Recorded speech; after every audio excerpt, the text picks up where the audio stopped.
think they stopped.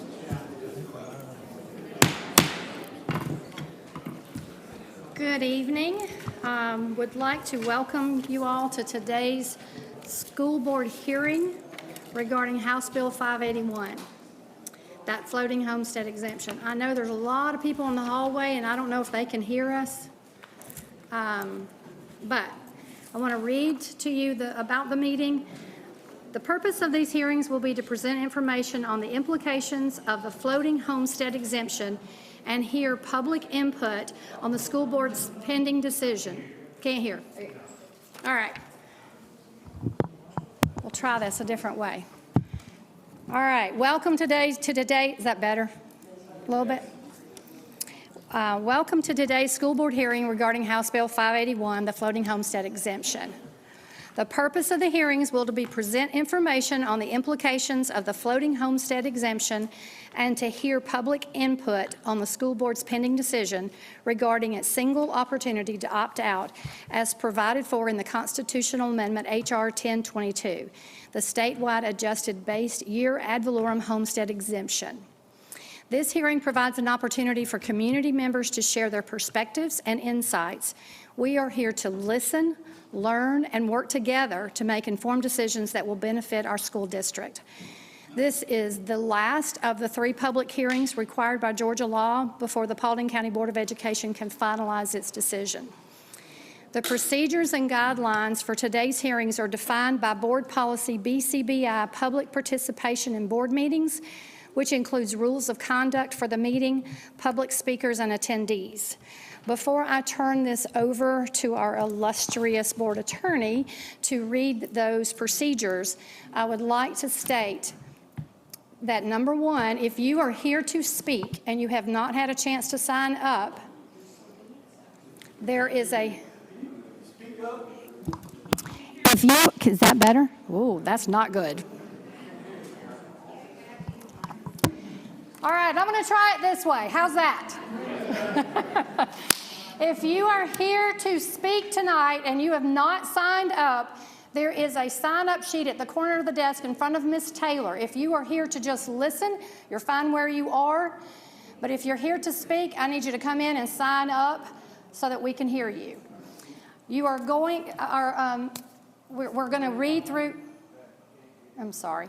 We're going to read through the procedures for our hearing so that we can hear you, and you guys have an opportunity to, those who want to speak have an opportunity to be heard. So at this time, excuse me. Yeah.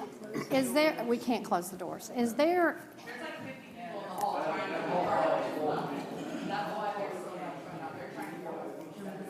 well, y'all can come and stand along this line. So we can put some folks back here along the wall. Yeah. If you have seats empty in, can you guys just kind of scoot down? Let's just try to make as much room as possible.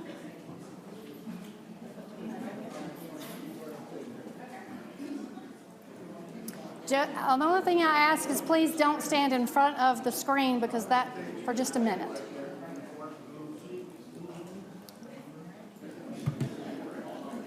Some folks can stand right up here if you need to. That's fine. We'll give everybody an opportunity. If you have an empty chair next to you, raise your hand so that they know there's an empty seat. In the middle as well. And then they're not going to be able to see the screen when we do it.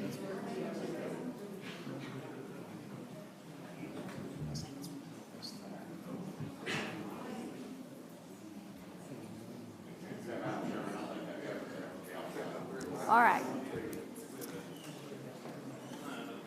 Should I read it again?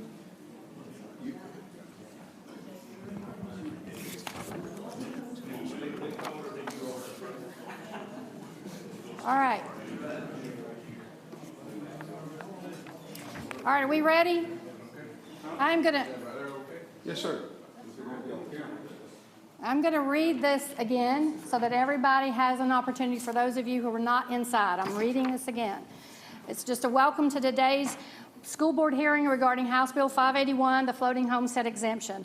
The purpose of the hearing will be to present information on the implications of the floating homestead exemption and to hear public input on the school board's pending decision regarding its single opportunity to opt out, as provided for in the constitutional amendment H.R. 1022. The statewide adjusted base year ad valorem homestead exemption. This hearing provides an opportunity for community members to share their perspectives and insights. We are here to listen, learn, and work together to make informed decisions that will benefit our school district. This is one of three, and it's the last of three public hearings that are required by Georgia law before the Paulding County Board of Education can finalize this decision. The procedures and guidelines for today's hearings are defined by Board Policy BCBI, Public Participation in Board Meetings, which includes rules of conduct for the meeting, public speakers, and attendees. And before I turn this over to our board attorney to read through our procedures and for public participation, I wanted to state one more time, and I'll probably say it again, if you want to speak, there is a sign-up sheet at the corner of the desk in front of Ms. Taylor. Please sign up. She will pass that along to me, and we will go one by one and let each person have an opportunity to speak. At this time, I'm going to turn it over to Mr. Cable so that he can read the procedures and rules, guidelines for public speaking at our meetings. And thank you all again for being here. All right, good evening, everyone. Individuals desiring to appear before the board must first complete a sign-in sheet and affirmation. Speakers will be given up to 5 minutes to make their comments. Speakers should address the Board of Education as a whole, not individual board members. The board will not respond to comments or questions posed by citizens, but will take them under consideration. However, board members and/or the superintendent may ask questions for clarification. Speakers should speak into the microphone and be aware that their comments may be broadcast live, filmed, photographed, or recorded by the school district or other non-district media sources. Those unable to attend the hearing are encouraged to submit their written comments to the superintendent and the Board of Education through the Office of the Superintendent. If you are a speaker, when you hit the 4-minute mark, I will try to signal to you and let you know you've got about a minute left to with your presentation. All right, and if you get to the 5 minutes, you've got something written that you didn't get a chance to say, you are welcome to drop that to Ms. Taylor at the end, and she will make sure that we get the end of your comments. All right? With that, we will start with our first, Mr. Dave Roberts. Oh, wait a minute. We need to start with Oh, the I am so presentation sorry. Yep, hang on, Dave. I'm sorry. Yes. We do need to start. I need to turn it over to our superintendent to start with that presentation. Good evening, everybody. I'm trying to talk up as well. I think we're going to start. Tonight with just a short video that just kind of gives you an overview of the floating homestead, and try to ignore the actor in this. You have any talent to work with. Hello, I'm Steve Barnett, Superintendent of the Paulding County School District. Last year, the Georgia General Assembly passed and Governor Kemp signed House Bill 581, which impacts property taxes for cities, counties, and school districts. The bill created a statewide floating homestead exemption that limits how much homestead property tax assessments can increase due to inflation. The bill required a constitutional amendment which passed statewide in November 2024. The constitutional amendment did two things. First, it created a statewide floating homestead exemption that caps how much homestead values can increase annually. Second, recognizing that a statewide exemption may not work in all instances, the amendment also gave local school districts, like ours, and other government entities the ability to opt out by following certain procedures, including, among other things, holding 3 public hearings for community input and a resolution of the local Board of Education to officially opt out. Here are a few things HB581 and the constitutional amendment did not do. It did not remove or change existing state or local property tax exemptions, including our current homestead exemptions. Some of the required advertisement language has created confusion. To be clear, existing homestead exemptions are unaffected, even if the school district were to opt out. It did not allow for more than one opportunity to opt out. This is a one-time decision that will permanently impact the school district. It did not change the constitutional requirement for the local Board of Education to provide a publicly funded quality education for all children in the county.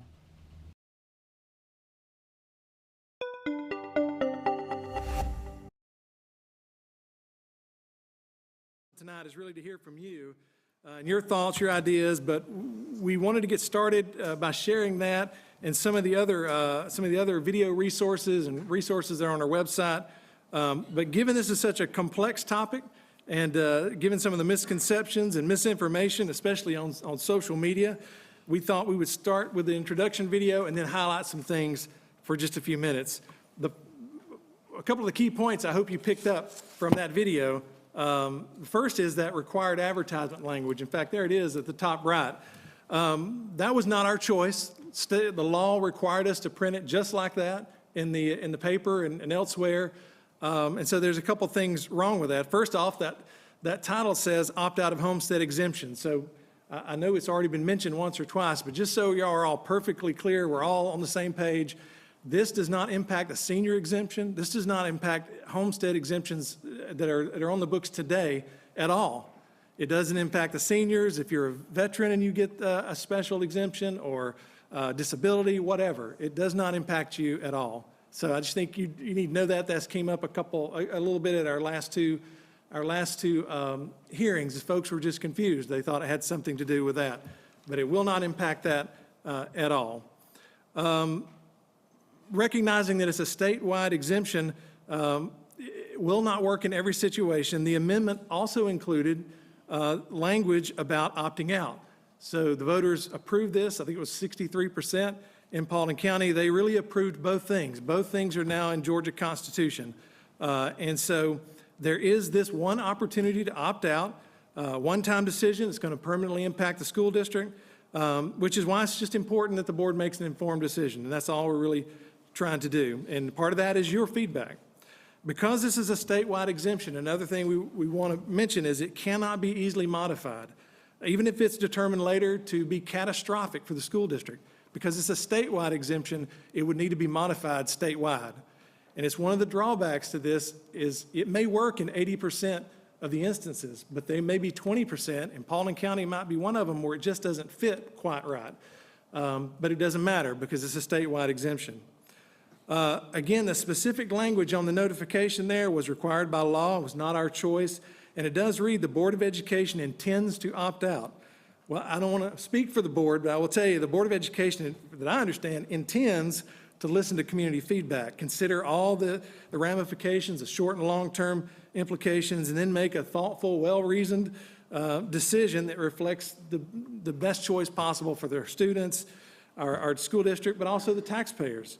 And they won't make that decision any earlier than February the 11th.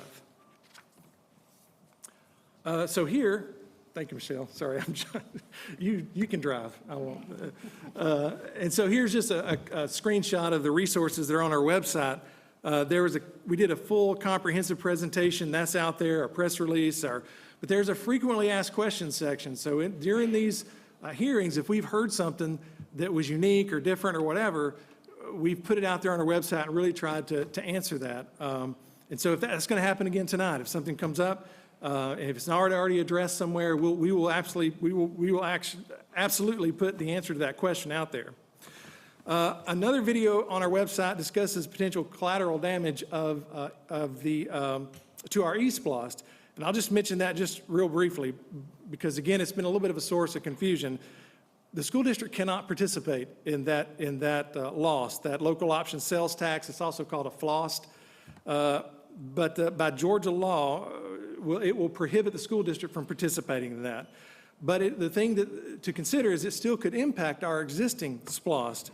And so it is something to consider. It could further reduce our collections, primarily because residents may be incentivized to shop outside of Paulding County, depending on the neighboring county's rate, their tax rate. And it also may impact us because down the road, if the voters approve another loss in November, it may be that, at some point you feel overburdened and don't want to approve eSplost. And if that were to happen right now, East Blos pays our debt service. And so I'll explain more about that in just a second. We'll hit that again.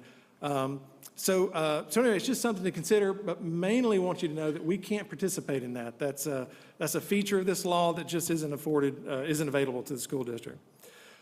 In the appendix of the presentation, out on our website are some examples of how the math works, because it is very confusing. And so we've tried to put a couple examples out there. Mr. Stokes here, who I should have thanked for being here with us tonight, James Stokes, with the county here is with us. He's our chief appraiser. He helped us make sure we vetted those correctly, that we're doing the math right, and it makes sense to look at. So if you have any questions about how the calculations work, go there and kind of work your way through that. And so anyway, that's out there. We're not going to take the time to do that tonight, but I just wanted you to know it was out there. We also have 2 videos out there on the website that explain how the statewide floating homestead exemption does not consider the unique circumstances of Paulding County, or that an inflation index itself does not capture the impact of all the things outside the control of the school district. So here's a couple of points from those videos. The first is due to the extraordinary residential housing growth in Paulding County and the composition of the county's tax digest, our school district, you may not realize this, is one of the largest, fastest growing, and lowest wealth school districts in the state of Georgia. And that's simply because we have 32,000 students. And we've just grown tremendously over the last really decade or more. But the board cannot control residential housing growth in Paulding County. They can only react to it as best they can. So over the past 5 years, we want to show you a couple of numbers. Over the past 5 years, our enrollment has grown 6.3%. Again, we're the 8th fastest growing large district in the state of Georgia, and the 11th largest school district. Can I help you there, Michelle? There you go. And so I also want you to just notice Bartow real quick. Bartow grew in that same time period, 5 years. Bartow grew 4.8, and we grew 6.3. So just kind of remember that. The statewide average in that period was 0. And then you see some other local school districts that are actually declining in revenue, or declining in enrollment over those years. So, but the thing I want you all to recognize, and some of you may realize this, I don't know, but for every home that gets built, on average, we pick up about 1 student. It's actually 0.66 students. So for every home, every single detached residential home, we pick up almost a student on average. So keep that in mind. Again, that'll make sense here more in just a second. So the Board of Education does not control home values or the limited commercial and industrial tax base in Paulding County. It's another big problem for the school district. So at the top there, at the left, you see kind of the makeup of our digest broken down into just 2 pieces, residential and non-residential. 86% of our digest is residential, and that is very unlike other districts around us or even statewide. In fact, that right there at the top right, that's the average digest of just our surrounding larger districts. Cobb, Douglas, Cherokee, Bartow, averaged together, 65% of their digest is residential. 35 is commercial, industrial, other things. So we're missing this big piece in our digest, and it calculates out to about a quarter. About a quarter of our digest is just missing. That's what it would take, and it's about $3 billion. So Elon Musk would have to come here and build a $3 billion company to make up that gap. And then that would bring us sort of into sort of balance with the rest of our neighboring districts. We'd be that 65-35. So this should give you a flavor for what's missing in the digest. But the other thing we wanted to highlight to you is it's getting worse. It's not improving. There again on the left at the top, that is the digest breakdown from about 5 years ago. 5 years ago, only 80% of our digest was residential. Today, and obviously you guys live here, you know it as well as I do because I live here too. We've built a lot of houses, and so now we're up to 86%. So it's getting worse, not better. And the Bartow County that I mentioned earlier they're on the right side. So 5 years ago, they were a 51-49. They were almost balanced between residential and non-residential, and they're basically still balanced today. So their digest is growing. As they grow that, I don't even remember what it was, about 4% that they were growing on that other slide. As they're growing, their digest is growing in a balanced way, if that makes sense. We are not. And so that's just a challenge, no matter what happens with this with this legislation. That's just a challenge that we face as a school district, and it's one of the reasons that we're one of the lowest wealth school districts in the state of Georgia on a per pupil basis. And then the other thing just to highlight is just the dependency, our dependency on local funding for the school district. So again, 5 years ago, about 30% of our entire general fund budget was made up of local revenue. Now it's 38%. So we're growing more dependent on local sources to fund the school district. And so that's, again, just a challenge. The statewide average is there on the right, by the way, and I think it's 44% is local, and we're not there yet, but we are growing in dependency on that local piece. So to put all those things together, here's what I would say. The Board of Education cannot control residential housing, which leads to more students, every house, one student, or the tax digest, which is missing that 25%, which means lower funding, both of which have a profound impact on our operations and the funding of the school district. Again, that's independent of this legislation. That's just the condition of the school district that we have to manage through. And so the floating homestead, my opinion, well-intentioned, not fully thought out, and certainly not applicable to all school districts. So the question is going to be, is it applicable to Paulding County? Primarily because it does cap property taxes based on inflation rather than actual growth.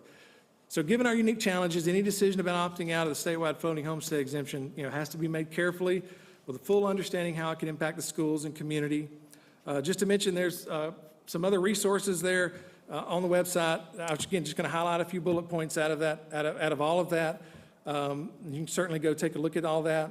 And they're there on the screen. Just remember that it is a one-time permanent adoption of a state-controlled solution that will not be easily modified later if necessary.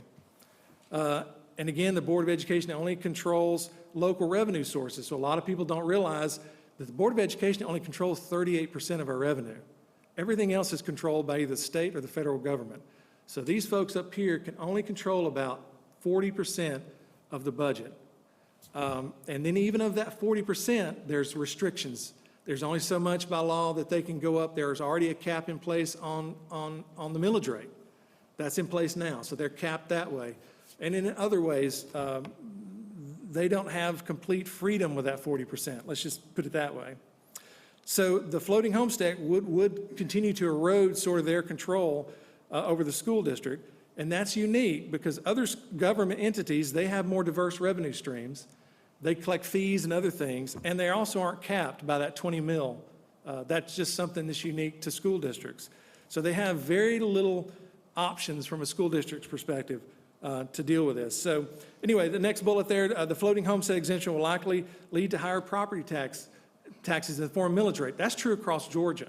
As governments struggle with this, as it comes to over the next few years to have its full impact on those entities, if it's as severe as a lot of folks think, then they're going to be looking for other ways to raise some resources, some revenue, and they're going to raise their millage rates. That's just the way they're going to react to it. And that's again, that's not unique to Paulding. It's kind of statewide. But the thing to remember there is when that happens, that millage rate is applied to everybody. It's not just the homestead that's involved. The millage rate, whether it's in Paulding or any other district, it's everybody. And so it's just something to consider. And then for numerous reasons, the exemption will have a significant impact on the long-term physical stability and operations of the school district. I'll just mention there that just know, without getting into it, that the law itself, because of Paulding's low wealth, 7% of our revenue is something called the equalization grant. And it's essentially for low wealth school districts to kind of help low wealth school districts make up that 25%. This is intertwined with that. It's going to impact that. So it is going to affect us not just locally, it's going to affect our state revenue as well. And then the statewide floating homestead exemption is designed to control property tax increases during periods of rapid growth, which is good. It does not address what happens when the economy declines during an economic downturn. So that's, in fact, that is the Great Recession there, that little slide there to the right, that is the Great Recession. And you kind of see how it went down and went up. The school board back in that time chose to hold the millage rate the same, so they took the full hit of the decline. They didn't raise the millage rate to soften the impact on the school districts. We went down with everybody and we came up with everybody. And so the point I'm making there is that as we were climbing out of the Great Recession, if that were to happen again, this law would hinder our ability to climb out, because it really doesn't address you going down into the valley. It limits your ability to climb out of the valley, if that kind of makes sense. And so, in fact, I think I'll just mention a couple things about this slide, just for context. Just know at the beginning of the Great Recession, when you look at our average local revenue per student, we were about 25% lower than the statewide average. You go all the way through the Great Recession, come out the other end to where we are today, we're still 23% lower than the statewide average per pupil. So when I say we're low wealth, that's what I'm talking about. And so it's one of the reasons we qualify for that equalization grant. So we wanted to show you that just because that difference, that 23% difference there all the way over to the right, that's about $31 million to the school district. And what we calculate is if this had been in place during the Great Recession, we'd still be about $60 million behind where we are behind that $30 million. So we'd be about $90 million behind what just the average is in the state of Georgia. So it would have been catastrophic had it been in place when the Great Recession hit. That is a fact. Will we have another Great Recession? I don't know. Hopefully not in our lifetimes. Will we have another 2 years of rapid growth like that? I hope that was a once-in-a-lifetime event as well. And then the only thing I would just mention is the school board has lowered the millage rate in those years. All the way to the left, I think the millage rate was 18,909. We also had a bond millage rate at that time. It probably put us well over 21 mills at the time. Today, we have, all the way to the right, we have no bond millage rate, and our millage rate is 17.675. So the board has lowered it over a mill in the last 3 years. We've expanded the senior exemption, and so I think the board's sensitive and wants to push more of those types of exemptions. This will just obviously hinder their ability to do that. And so just the last two there, I'll just mention that it increases our vulnerability to state funding shortfalls. There's been about $148 million in the last, since QBE was created, which is what the state uses to fund us. It's that other 60%, not our 40% local. They've cut that about $148 million over the last several years, a couple of decades really. So it happens where the state has to back off, they have to back off their funding for us. And some things you can't, you just have to react to. The board has to be able to react to that locally when the state has to do that. And then it would reduce our capacity to fund local initiatives. And so that really ties into that. So I'll just give you a quick example. A few years ago, y'all know if you've been watching the district, involved in the district, we decided security was a non-negotiable. And whatever it takes, we're going to keep pushing forward on security. If that means larger class sizes, it means larger class sizes. But we're not going to back off that. It's just too important, and y'all know that. I mean, we all know that. But it costs a lot of money. So in the last 3 years, just 3 years, school district has spent about $12 million on safety and security. And that was all funded locally. The state did come in last year and funded about $1.5 million. And they've had some grants. I'm not being negative toward the state. They've had some one-time grants that have helped set us up, because a lot of these security folks had to have vehicles and things like that, and that one-time money helped with that. But that was largely funded locally. And so $12 million, I think the entire digest last year went up about 4%, if I remember right. That far surpasses 4%, but it needed to be done. And so we're going to keep pushing on that. And our goal next year is with our agreement with the sheriff's office, we will have an armed presence at every campus in the school district. So those are, it's just some of the decisions that these guys have to make that, nobody likes paying taxes. And we certainly are appreciative of all the state has done, because I think QBE has served this district well. But we are what we are. We are a low-wealth school district, and we just have to manage through that. And that's what we try to do. And so really that's all I'll stop right there. I would just encourage you, if you got questions, especially the questions, go to the frequently asked questions part and kind of look at that. People do not know what QBE is. Oh, sorry. So QBE, sorry, it's these acronyms. I know it drives me crazy too. Education loves acronyms. QBE is Quality Basic Education. It is a law that was passed in 1984, if I remember right. It's how school districts are funded.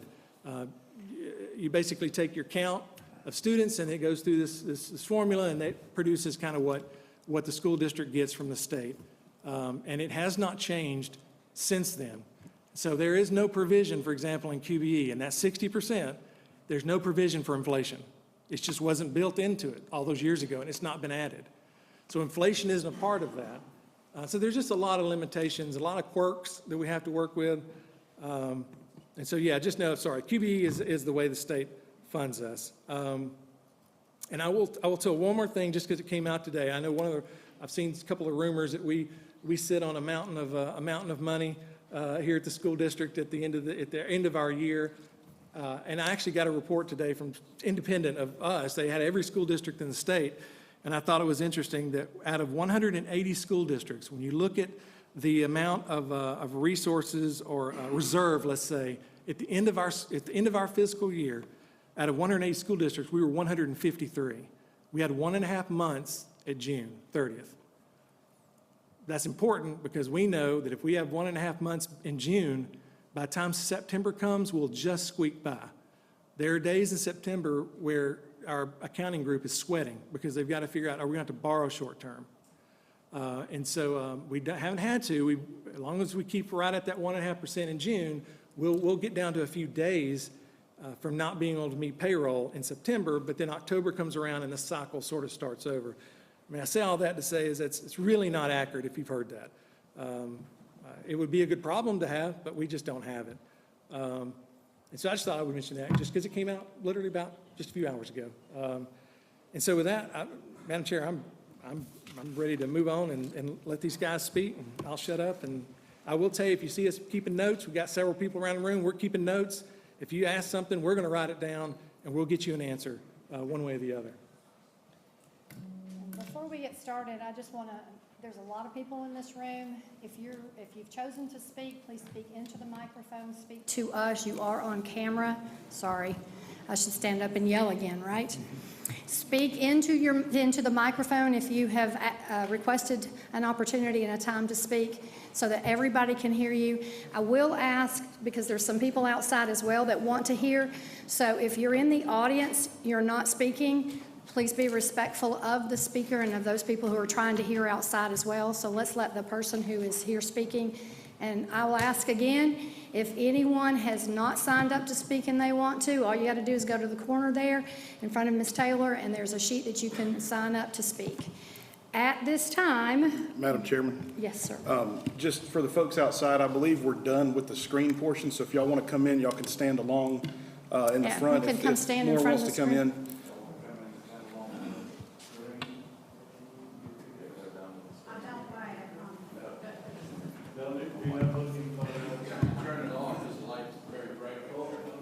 Can we turn that Can we off, turn that Michelle? off? There we go. How's that?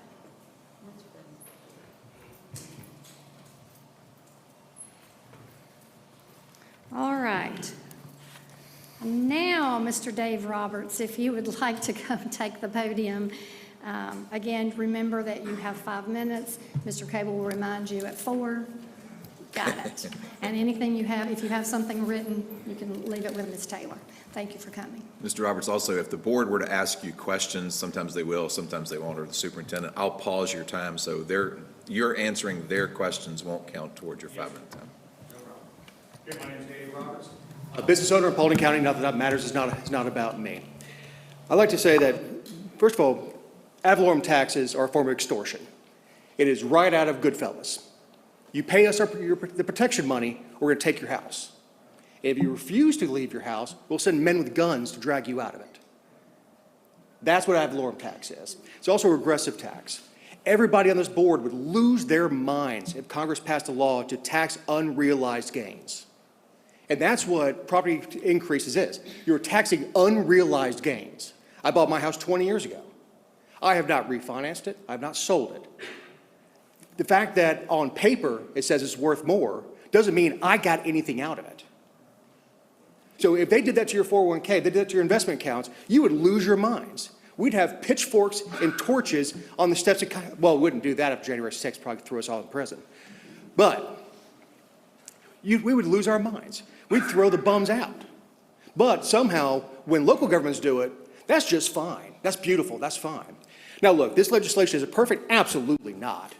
And everybody knows the political process. You take something beautiful and you take it into the political process and it goes into the sausage grinder. And by the time it comes out, you can't identify it.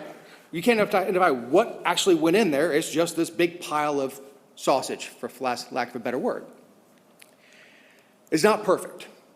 But what this bill, what opting out does, is allows the members of the board to stick your toes in the ground when property values go up, go, oh, shucks, well, we didn't raise your millage rate. Well, we just can't do anything about that. Oh, shucks, sorry about that. And what it does is it forces, if you want to raise the millage rate, to actually go on the record and do it and show intestinal fortitude to do that. And look, all legislatures love to punt. That's why the executive branch has so much power, because the legislature will go and do something once and punt it so they don't have to go on the record again.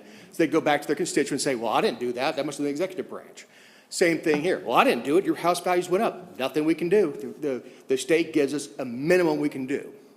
And you mentioned, and Mr. Superintendent, you mentioned Elon Musk.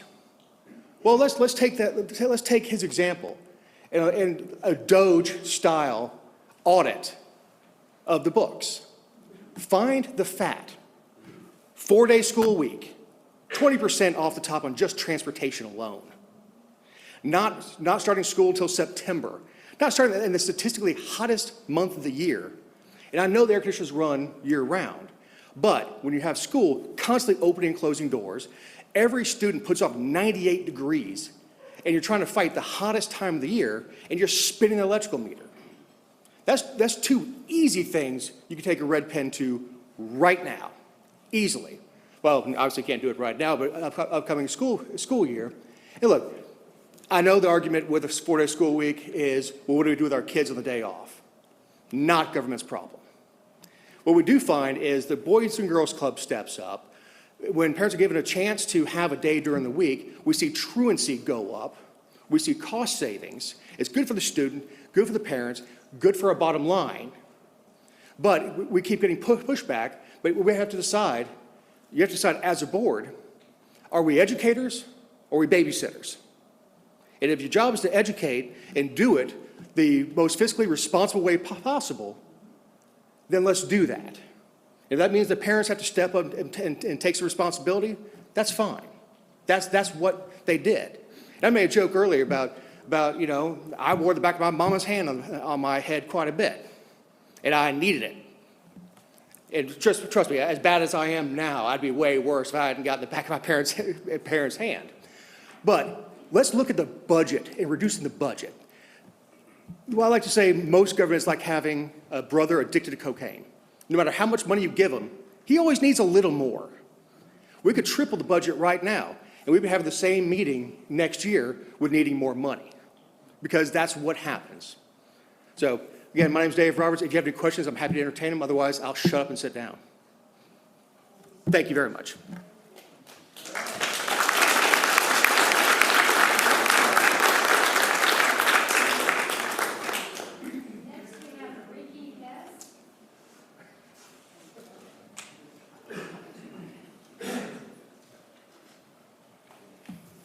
Hi, Mr. Hess. I'll let you know when you got about 1 minute left. Sounds great. Thank you.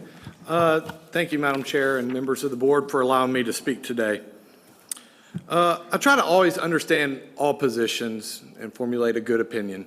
So I've listened to all the meetings that you've had, the public hearings, the videos, the documents, and I truly understand your position, and it's a difficult one, and I get it.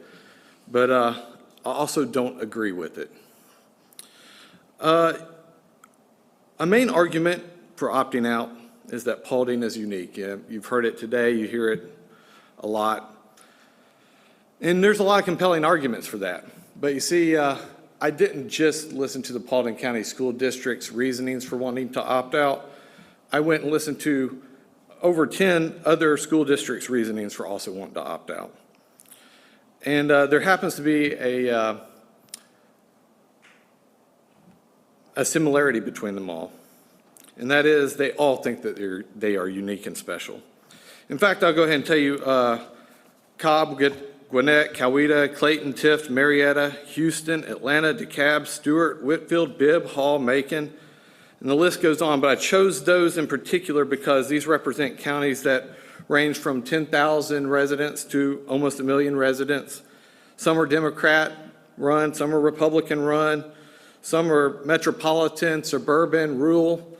They all think that they're special and that they are unique and should be able to opt out of this. So I'm not sure I really buy that Paulding is unique. I mean, maybe, but in a world where everybody's special, nobody's special. Another argument is the district will have less money, and that's true. I actually agree with that. But that's not really a justification here because that's where true leadership comes into play. It's easy to be a leader when you have unlimited access to taxpayer dollars, but when that checkbook tightens, that's where real leadership emerges. So you can tax somebody to the point where they owe more than their mortgage. You could tax them out of their homes.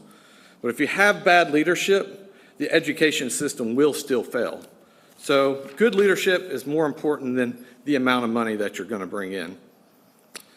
Now, you suggested that maybe the board could introduce its own version of a tax regulation. I know we didn't hear it tonight, but I have heard it from this body before. And I think that's actually a great idea. I would support that. I love tax regulation that would be tailored to this county. However, I have to ask, why hasn't it been done before? You asked me to trust that you can regulate taxes yourself, but I haven't really seen that, so I don't trust that that is something that you could fulfill on. And I think everybody wants what's best for the children.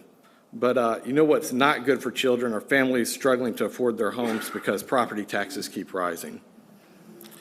The people of Paulding voted for this, and Georgia in general. So I ask that you please consider the long-term impact of this decision, not just on school funding, but on the families who live here. Thank you very much.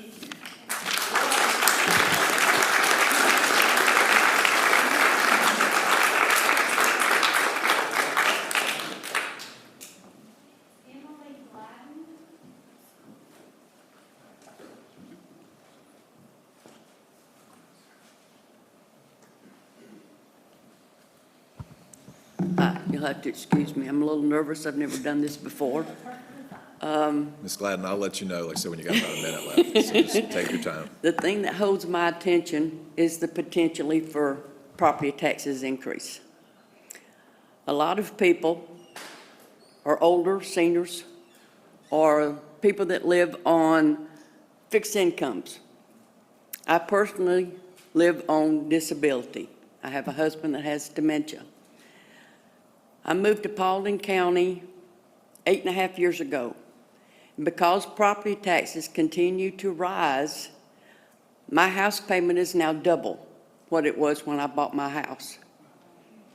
I can't afford any more property taxes. My escrow does not, when property taxes go up, so does my house payment because there's not enough left in escrow.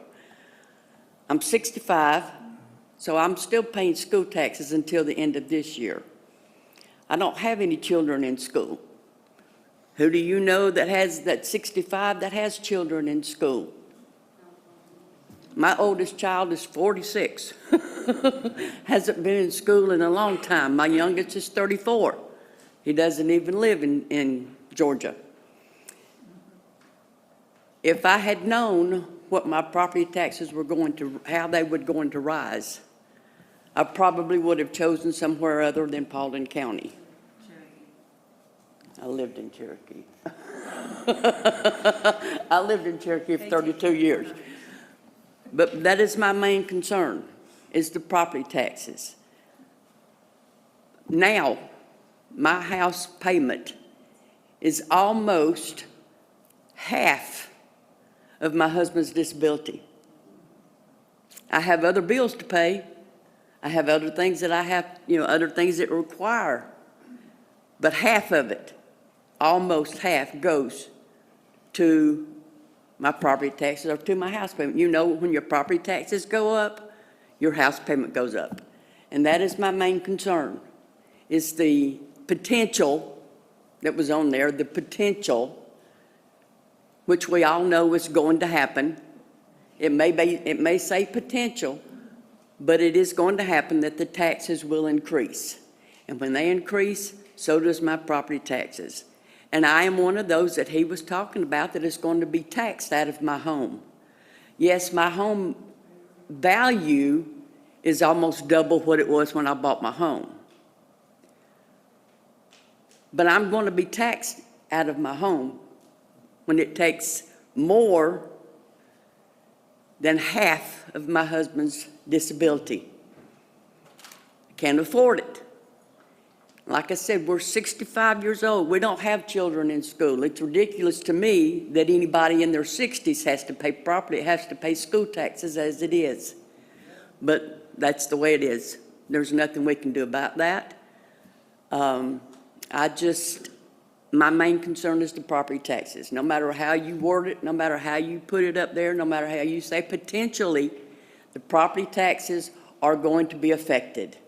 And when the property taxes are affected, the people that are on fixed incomes, the senior citizens like me that pay property tax, pay school taxes, because that's 90%, biggest majority of my property taxes are school taxes.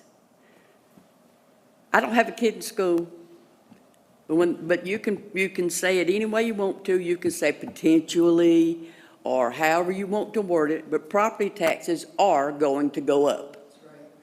There's no ifs, ands, or buts about it. They may put it in some other agenda or under some other guideline, but it's going to affect my property taxes. Ms. Glenn, you have about 1 minute left. I'm not being ugly to all of you people, but there's quite a few of us that's sitting here that are older. We can't afford more property taxes. Like I said, I am going to be taxed out of my home. Then what do I do with my husband that has dementia, that is used to his environment, and I have to change him, move him?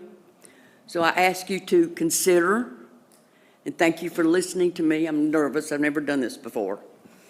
But I thank you, and I ask you to consider all of us that are on fixed incomes, that this property tax is going to be detrimental to a lot of us. And thank you for your time, and thank you for your consideration.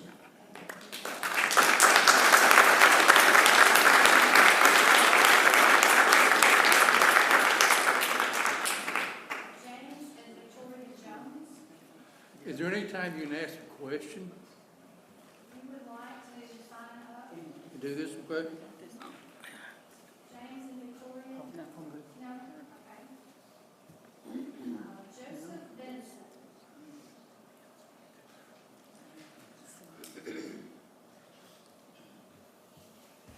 How y'all doing, everybody? Good? How many of you are for this exemption, them to opt out? I'm sorry, can I ask you to direct? Oh, so sorry, I didn't see you there. My mistake. Now, I understand that you guys have a tough job. You've been given a problem that would be a conundrum, something without a solution.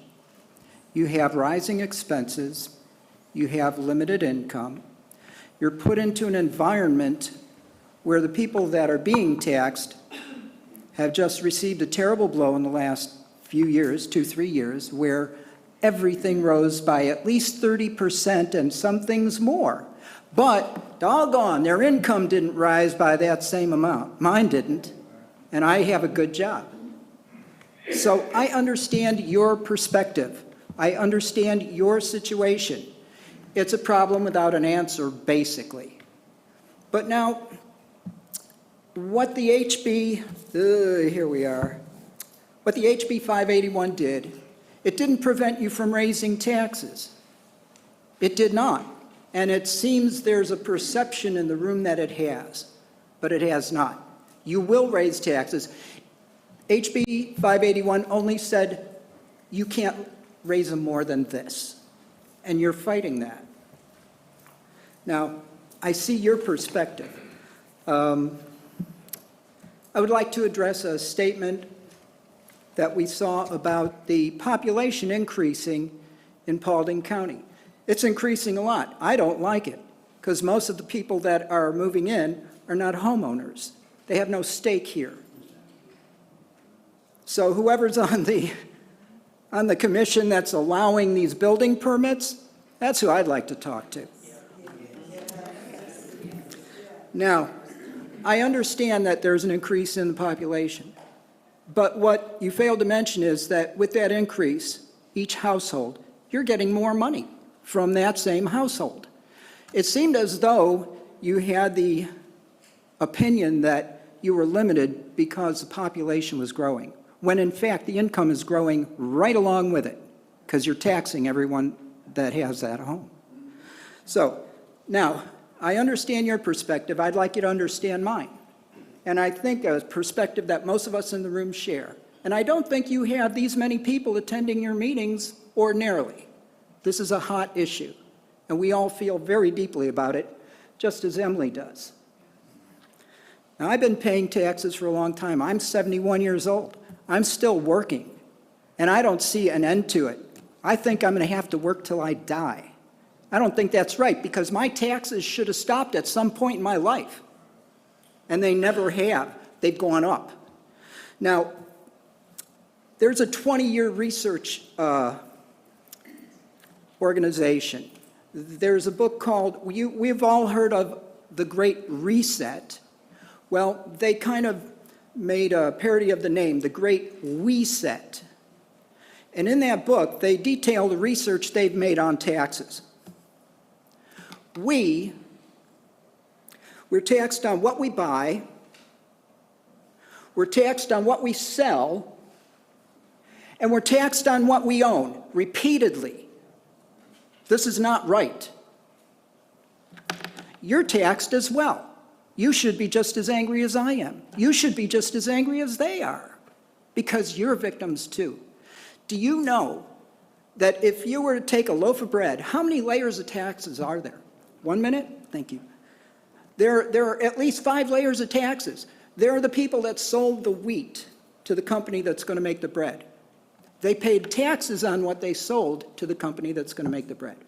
There are the people that work in the factory, and every one of them are taxed, as is the business that makes the bread.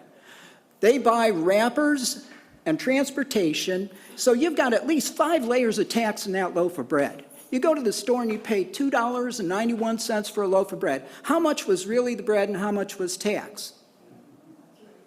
Well, let me tell you this.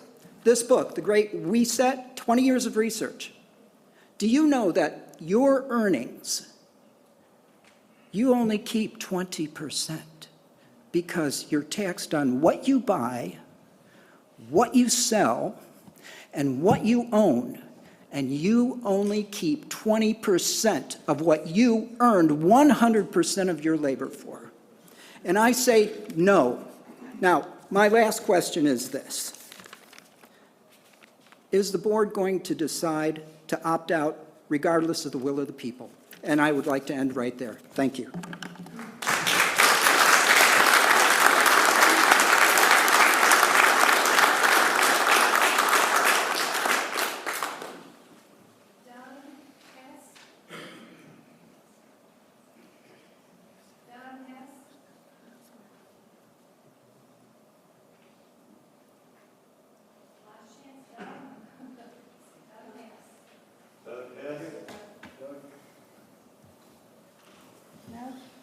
Nobody out there? All right. Carol McLeod.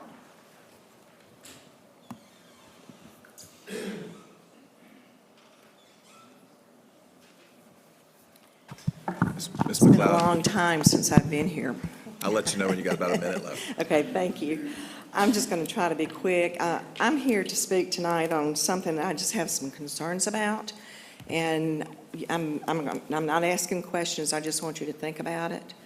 I know this is a hot issue. I believe in, I'm like the gentleman said, I don't like taxes. I don't like having to pay more for things that I don't want to pay more for. However, the one thing that concerns me about this whole bill was how it was done. And after doing a lot of research before voting, I voted no on the House bill itself. And the reason I voted no was because I think there's a lot of holes in it. And some of the things that bothered me the most were what was going to happen to the school district and the children. I'm very passionate about public education. Do we need to overhaul some things? Absolutely. But the one thing that worries me started in 1975, and it wasn't until 1975 that all children, including those that are the most disabled, had a right to go to public schools. And they had a right to have the same things as other kids. They had playgrounds, they had lunches at school, they had everything. And now that this has come up and I've looked at it, what worries me is if we have to scale back, and I know you've looked at the budgets, I've been on that side of with the Department of Special Education here, looking at budgets, cutting back, sending around boxes to all of our staff to put in at the end of the year, all the pens and pencils and anything that could be considered that we could be used for next year that could save us money from having to buy. And so I've been there. I know where you've been. I've been as a homeowner. I understand where everybody's talking about. But what's going to happen to class sizes for special education students? They have a mandate by federal law for maximum class sizes. They have a lot of students, and if you increase those class sizes, a lot of times you add the students, and then you have to have another parapro. You may end up with having to do 2 or 3 parapros in a classroom because of the increase in class size. And if we go back down, and I understand that the state has sent down that we would have to pay $5 million for classified employees' insurance. All of our classified employees are, to me, the most important in our county. That's our bus drivers, that is the janitors in the schools, and then that is our parapros. And I have parapros right now that have called me, and I've been retired several years, who are still in the system who are worried about what's going to happen, not only to them, but to the children that they assist. So I really want you to think about that. And the other thing I do want to say,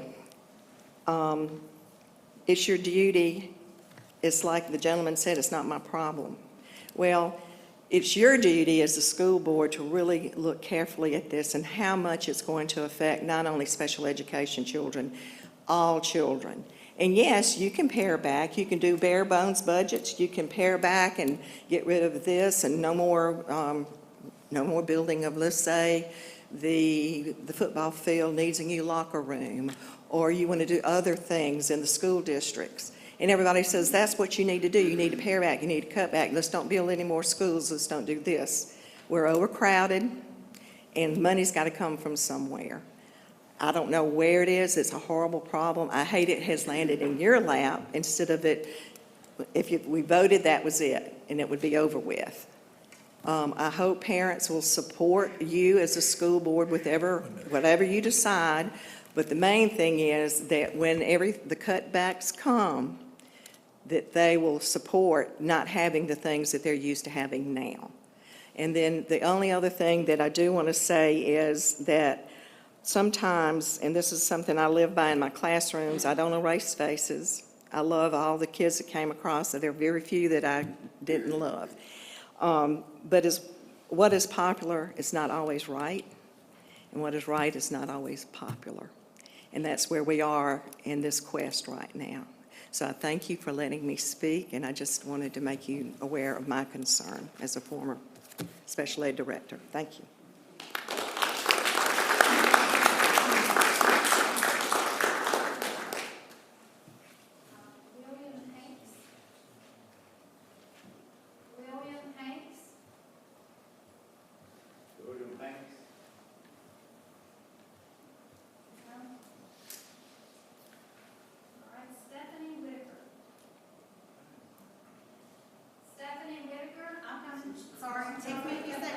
50, it happens. To get up off the floor. Make sure I have my notes. This is the first time I've ever done this, and in fact, when I came here tonight, I wasn't planning on getting up and addressing the board. Before I start, I need to ask, this is just the school board, no city commissioners or county, okay. That's the first problem. All right. I feel like, you know that old adage? I'm going to start your clock now, and I'm going to let you know when there's 1 minute left, okay? Okay, thank you. You know that old adage, don't shoot the messenger? I feel like y'all are the messengers, and it's not pretty. And I understand taxes are gonna go up. It's just, it's the way things are going right now, and I see the numbers that Mr. Barnett put on the board, and it seems to me that the root of all of this problem is population growth and the impact it's having on the school system to keep up with that kind of growth. And I see it firsthand in my daughter's education. So I'm going to address that now so I can get that out of the way. My daughter goes to South Paulding. She's a junior. She's an exceptional student. She's in the top 5% of her class. She is very smart. She is in the highest level of band, which requires her to have lunch number 5. Do you want to know what time lunch number 5 is? 1:30. My child has some health issues to boot and some stomach issues. So being in 5th lunch because she has to because of band, she's not going to step back and go to a lower level of band because of this. I get complaints all the time. Mom, my stomach hurts. I can't make it to lunch. I'm like, have snacks. If anybody gives you a problem, you tell them, call me, and I will talk to them if they have a problem with you eating a snack in their class. So that's my first issue specific to school that I wanted to address. Is there anything that can be done about having 5 lunches at South Paulding High School? I get it, population growth, which leads me to the next question. If this is the Board of Education here for Paulding County, where are the commissioners? The commissioners should be here because y'all are taking the brunt of all of this. They're the ones that have the decisions on zoning, I'm assuming, correct? They're the ones that have the decisions on if a builder is allowed to build on that property and build 300 houses, which further increases the population and further increases that 1 student per house that comes into the county and goes to the schools. It seems to me they should be here. They should be addressing these questions. It's not just the school board. You're having to bear the brunt of the decisions that are being made and have been made previously that we just have to ride it out because it's too late now. Yeah, taxes, death and taxes are the only 2 things that are certain in life, right? I would like to know from those commissioners what they're doing with our money and our increased taxes. Because it seems to me not enough attention is being given to school. I want to know what they're doing about the increased traffic situation that all these houses bring, the increased accidents that happen all over Paulding County, the construction, the delays, the crime.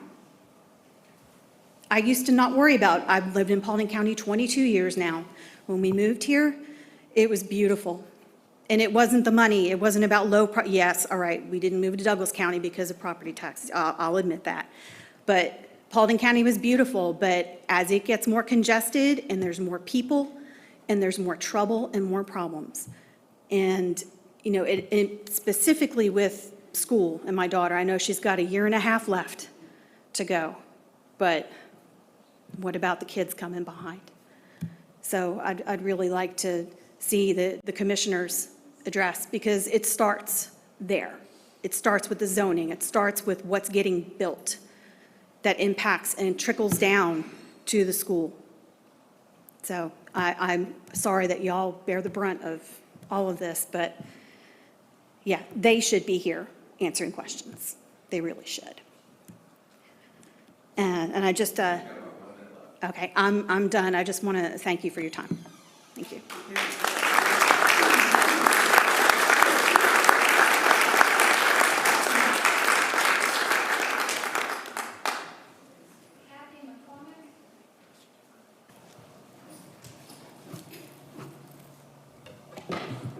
Thank you for letting me speak.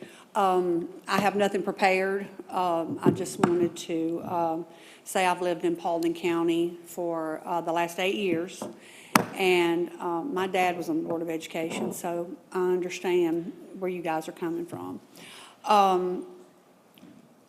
As the lady said that spoke earlier about the children with special needs, how when you do budget cuts, unfortunately, there is fallout. It just goes along with any time you do any type of a cut.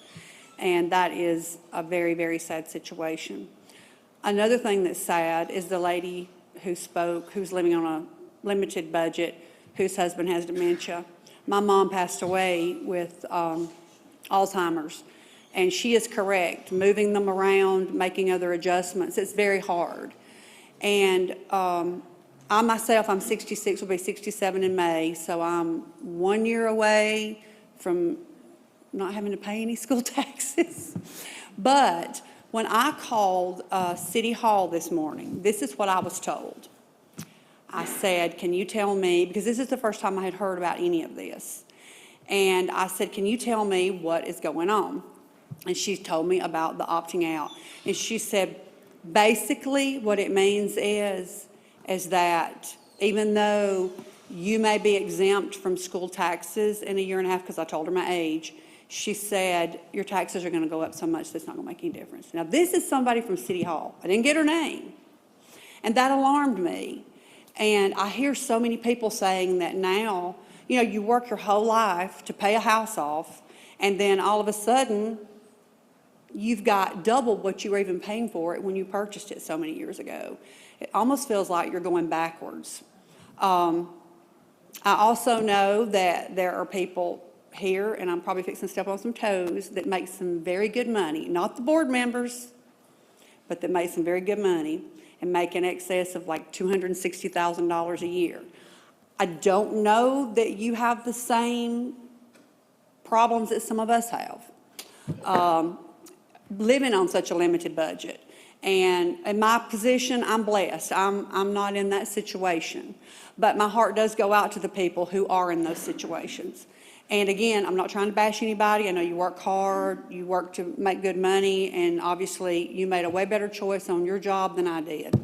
So I just hope that this is not a way for those of us who do work hard and we are getting older, for us to end up having to pick up more of the excess cost when we thought getting older might have a plus side to it.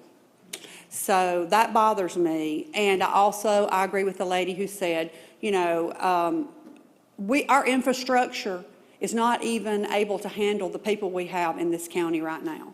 So I feel like everybody in here, we might want to go and talk to our commissioners and all this and have a big meeting up there, because I feel like they are leaving a lot of this laying on y'all's plates.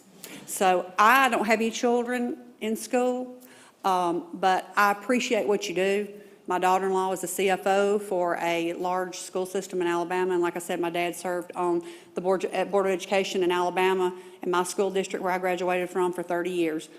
I know the struggle is real. So I don't know that what I said made any sense, but I was totally unprepared, but I appreciate you letting me speak. I don't want my taxes to go up. I'll say that again. I don't want my taxes to go up. Thank you. Thank you.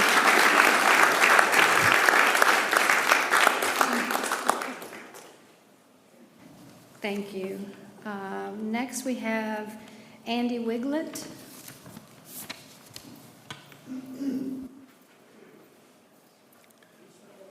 Start with, let me say that I'm a lifelong resident of this county. I'm sorry, sir. If we signed up online to speak, does it carry over to y'all's list? I have no idea about people online signing up. Let him speak and we'll address that, okay? I'm sorry. Go ahead. I'm a lifelong resident of this county. I've seen a lot of changes. I remember when my mother worked for the county board and drove a school bus too. I've seen them get stuck in the mud and have to walk to the nearest telephone. With that being said, there's been some big changes in this county, but not just in this county, but in the state. About 30 years ago, I guess it's been, the state of Georgia got the people of the state to vote in the lottery, the Georgia lottery. They said then that if they voted it in, that the money would go to the schools. I want y'all to show us where that money's going. We have a right to know. That's all I got to say.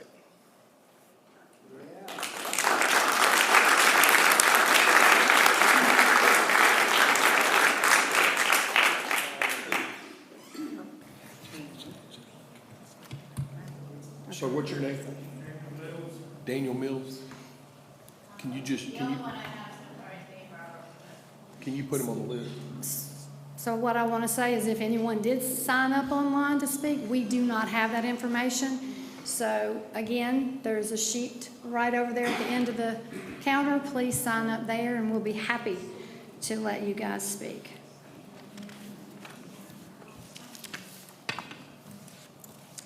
All right. Sean McKinnon, did I say that right?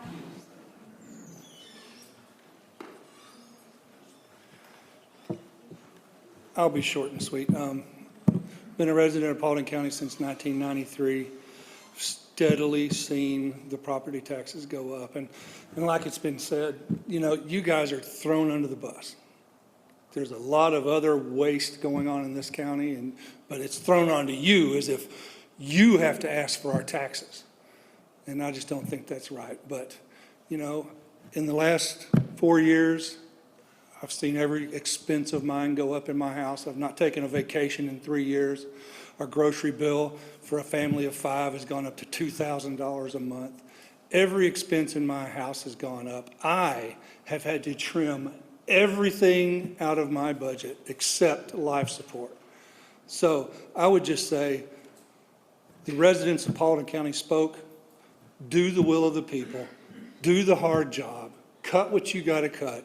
And just toe the line because we voted. You said 63% said do it. Just do the will of the people. That's all I got to say.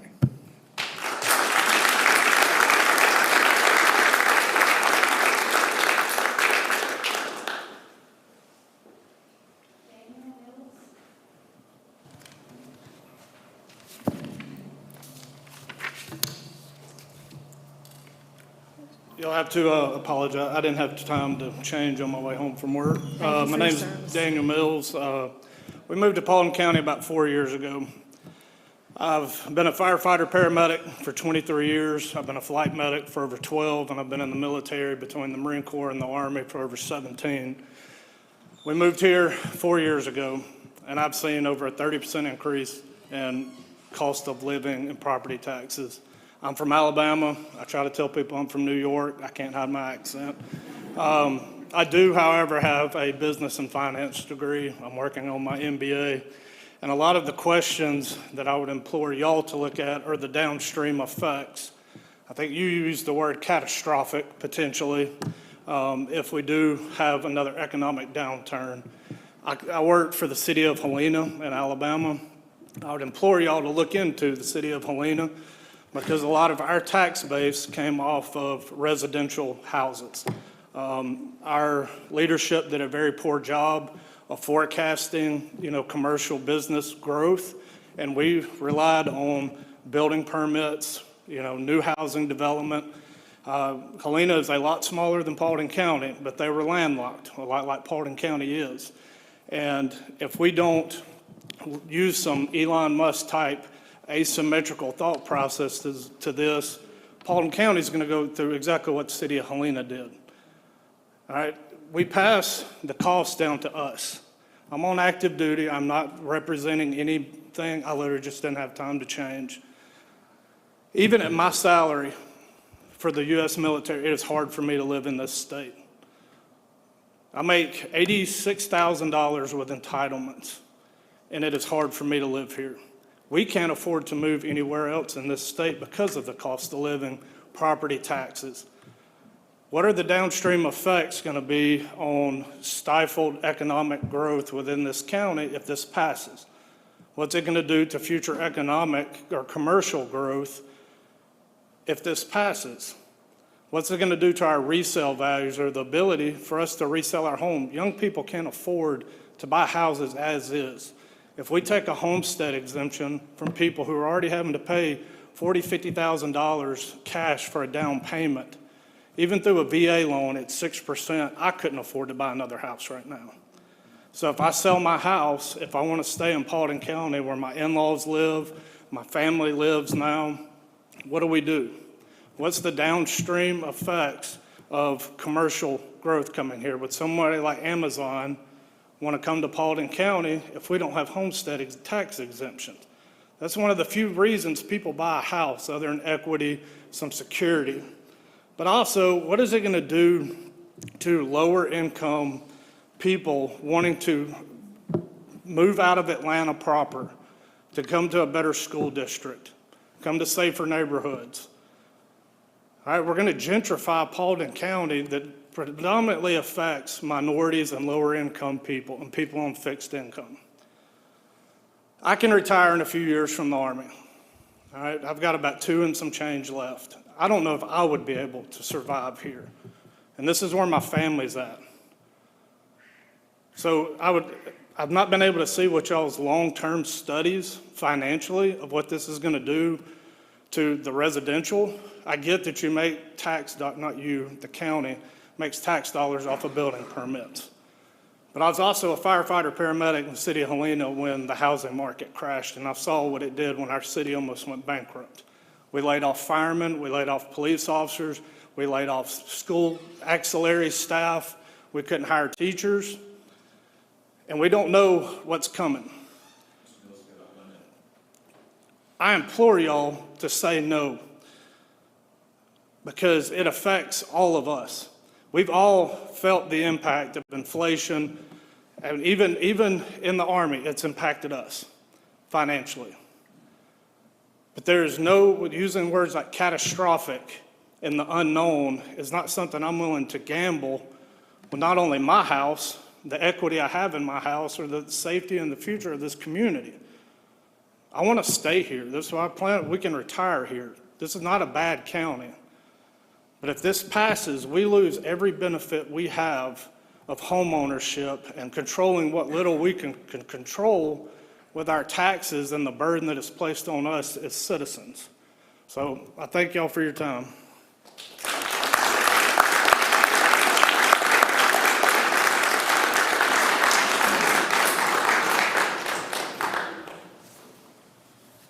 All right. Still on. Ms. Trudy Sauer.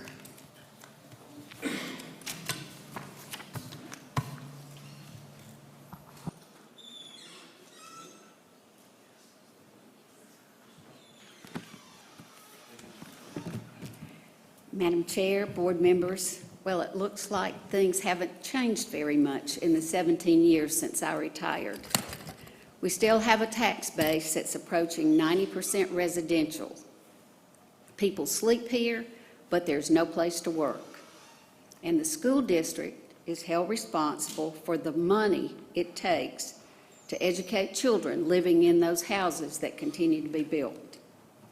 I led this district from September of '99 until my retirement in 2007. In those 8 years, our student population doubled from 14,000 to 28,000. We built 10 schools, including 2 high schools. Fortunately, you aren't growing that fast yet. Our delegation supported this amendment, even though they understood the negative impact it will have on our school district.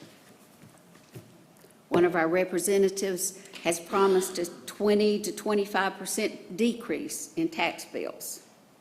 If so, you better buckle up, because there will be cuts. Just like the gentleman said, if businesses won't come here, and you won't be able to sell your homes if our schools are bad. I have a chart that shows the, can you pass those out? No other district around us has the dependence on residential property tax that we have. Even Polk County has a 31.6% commercial and industrial base. Haralson County has 27.1% combined. They have a diversified tax base. We don't. We're about, 10% commercial and, let me find my numbers, 10% commercial, actually it's 11, which brings in 20.7 million. Even supporters of this amendment recognized that some counties with a high residential tax base would likely need to opt out. I'm going to encourage you to do that because we don't know what this is going to do. One senator, our senator who served a brief stint on the board, believes that we have too much in budget reserve. I think our superintendent has addressed that. There is a cap, basically. You can't carry over too much. If you don't have that money in your fund balance, then you're going to have to sell TANs. We haven't done that, I don't think, since my first year as superintendent. I think that's referred to as other people's money in some of the social media posts. Well, let's talk about other people's money. The state has a $6 billion rainy day fund, a $2 billion in lottery reserves, and $11 billion in unallocated cash. I mean, just saying, that's other people's money. Paulding employs a significant number of teachers above the state because kids don't come in neat packages of 20 or 25 or whatever the particular grade level earns. But there is no way to staff based on state allotment. The entire salary and benefits package has to be paid by the district.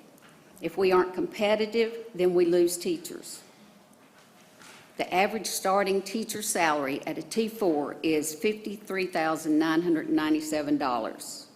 Salary, you got about 1 minute. Okay, thank you. Well, then I'm going to skip down just a bit. In a conversation with one of our representatives, I was told our central office is heavy. Well, sometimes you think, well, perception's reality. So I went on the DOE website. No way. We're right in line. We're staffed exactly like other districts. Nobody enjoys paying taxes, but if the job of the school district is to educate children who live here, there is a cost. State and federal dollars alone won't do it. People expect their kids to have the same opportunities kids in other districts have. Tax reform is needed, but doing it with an amendment was not the best strategy. This whole fiasco was an ill-conceived, poorly executed solution to a complex problem. Whatever is done is permanent without another amendment to our Constitution. This was sausage-making in its worst form. Tax reform deserves thoughtful, inclusive, reality-based discussion and action, not this scorched earth gotcha approach. Sorry, that's time. Thank you.